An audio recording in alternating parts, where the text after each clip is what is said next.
Hello, these are problems that go along with Math Standard 1.2 AI, which will help you along with ratios. I have four problems up here that I wanted to work out for you, and I'm going to give you the opportunity, if you work each of them out, same as on your worksheet. The first question says, a new table costs a store $150. The store has a markup of 40%. What is the profit that would be made if the retail price is marked off 10%? So please understand that you're purchasing a table for $150. That's as the store. So the store will buy that table. Well, they want to turn around and get a profit, and so they're going to mark this up. So this is going to cost more when you buy it than the store would bought it.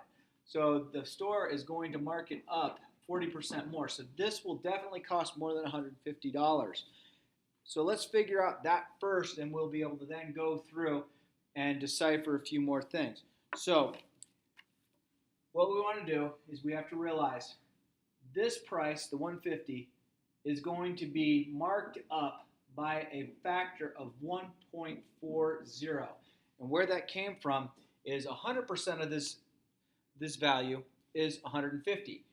140%, which is what this would be, 140% as a decimal looks like this. So I'm going to multiply 150 times 1.4. That's going to give me a value bigger than 150. So if I multiply that out, that is going to give me 150 times 1.40. So that's going to give me $210. So technically, the store is going to try and sell me this new table for $210. But the store is going to have a sale.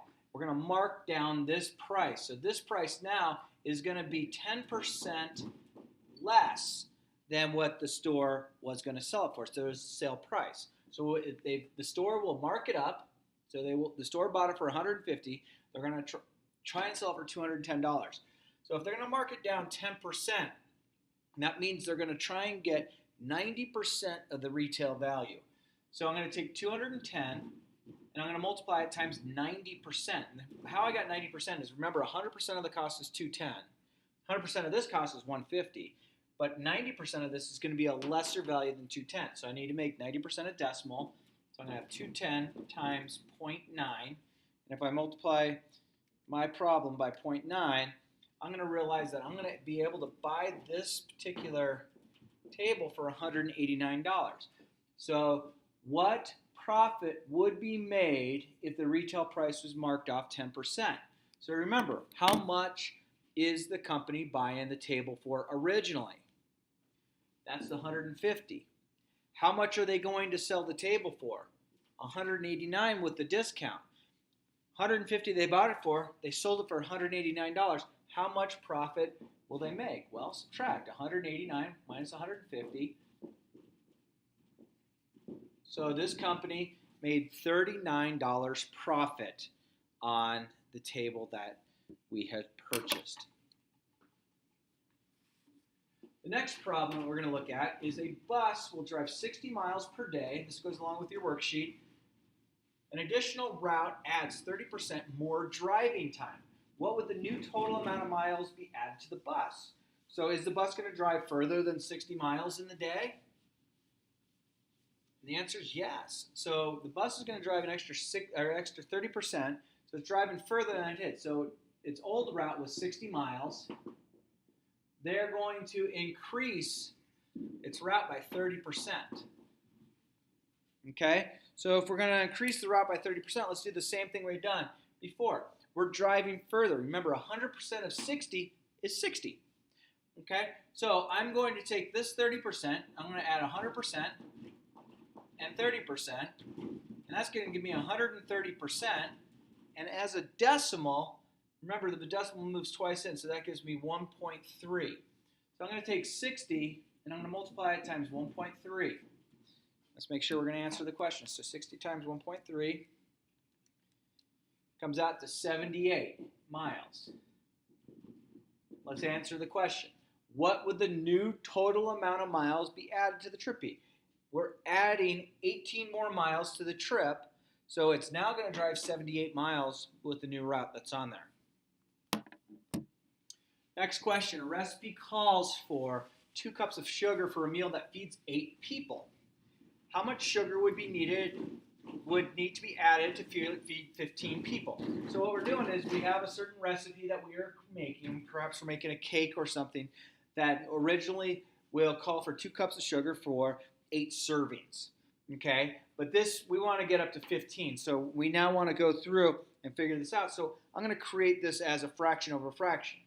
Well, I'm going to say that 2 cups will feed 8 people. Okay, 2 cups will feed 8 people. So how are we going to get through that? Well, I want to know how many more cups, so I'm going to call this x cups. Remember, we're going to use x as a variable. And how many people do we want to feed now? 15 is correct. So we have the ratio 2 cups to 8 people, x cups to 15 people. So it's going to be more than 2 cups for a new recipe. So I'm going to take the 2 over 8. Some of you are saying, can I reduce the fraction? Yes, you can. Let's not. And then x over 15. Now you realize you have a fraction equals to a fraction.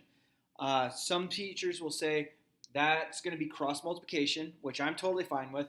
Other teachers will call this the product of the means is equal to the products of the extremes. Cross multiplication is what a lot more people go by. So I'm going to multiply 2 times 15, and I'm going to get 30. And that's going to be equal to 8 times x. So now we have to do a little bit of algebra 1 in order to break this down. How do I get x all by itself? 8 and x are being held together by multiplication. In order to undo multiplication, we're going to use division.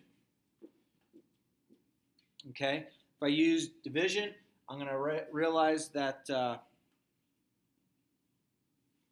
if I do that, I'm going to get 30 divided by 8 on the calculator. 30 divided by 8 comes out to 3.75 cups. Remember, x was cups. So now it says, how much sugar would need to be added?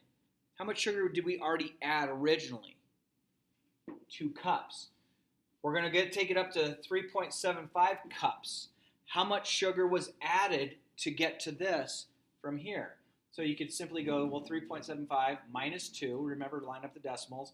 So that we're going to have 1.75 more cups of sugar will be added in order to get to our recipe to feed 15 people. Our last question in this section is talking about a dose of medication. So a dose of medication needed for a 150-pound patient is 16 cc's. And a cc is a cubic centimeter, which is a volume. So if you were to think about a needle or a syringe, you have a certain volume to that. And the volume is just a way of measuring how much three-dimensionally.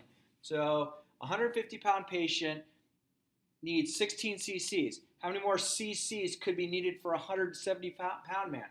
So I have a 150-pound man, and they're going to get 16 cc's. And they want to know, what happens if I have a 170-pound man? How many cc's are going to take place here? Okay, and it says again, how many more cc's could need to be added for a 170-pound patient? Okay, again, we're going to take out our labels. Leave this 150 over 16 equals 170 over x. Again, I'm going to use the products of the means is equal to the products of the extremes, which is cross multiplication. So I have 150 times x is 150x. So that's being held together by multiplication, is equal to 170 times 16, which comes out to 2720. Okay, how do we undo this? 150 and x are being held together by multiplication. The undo of multiplication is called division. Those are going to cancel out.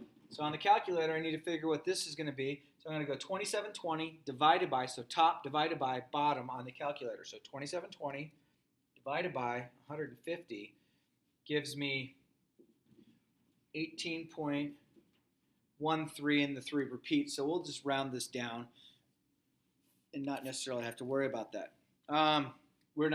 This 3 will continue forever, so let's truncate it after 2 decimals, cut it off after 2 decimals. So it says how much more needs to be added for this larger patient. If we already had 16 cc's that were going, how much had to be added to get to here? So I'm going to go 18.13. I'm going to subtract 16 from it. Remember to line the decimals up. Bring the decimal straight down. Nothing to subtract, nothing to subtract. 8 minus 6 is 2. So we need to add 2.3 or 2.13 cc's of the medicine.